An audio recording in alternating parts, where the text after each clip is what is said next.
एक जगह डूंगरपुर नाम का एक छोटा सा गांव था, जहां एक अनोखा रहस्य छुपा हुआ था। इस गांव में एक पुरानी हवेली थी। गांव के लोग कहते थे कि पुरानी हवेली में एक जादुई चिराग है जो हर रात में चमकता है, लेकिन किसी ने इसे कभी नहीं देखा है। गांव के लोग इस रहस्य को लेकर काफी डरे हुए रहते थे और शाम के 8 बजे के बाद कोई घर से बाहर नहीं निकलता था।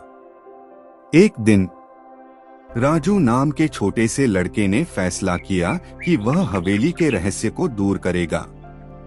राजू ने फैसला किया कि वो हवेली के अंदर जाएगा और जादुई चिराग को ढूंढेगा। रात के अंधेरे में उसने हिम्मत जुटाई और हवेली की तरफ बढ़ा।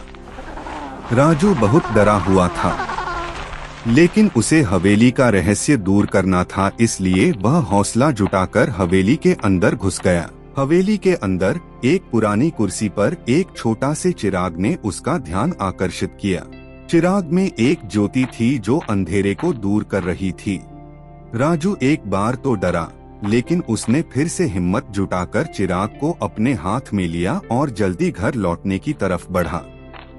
अगले दिन उसने सारी बात गांव वालों को बताई। उसकी आंखों में चमक थी जो गांव के लोगों को हैरान कर रही थी। सब लोग हैरत में थे और राजू के ऊपर गर्व भी था कि उसने अपने साहस और धैर्य से रहस्य सुलझा दिया। इस घटना ने गांव में एक नई प्रेरणा का भंडार खोला। लोगों ने समझ लिया कि असली जादुई शक्ति उस चिराग में नहीं थी, बल्कि राजू के हिम्मत और विश्वास में थी, जिसने उसे इस रहस्य को हल करने में सक्षम बनाया।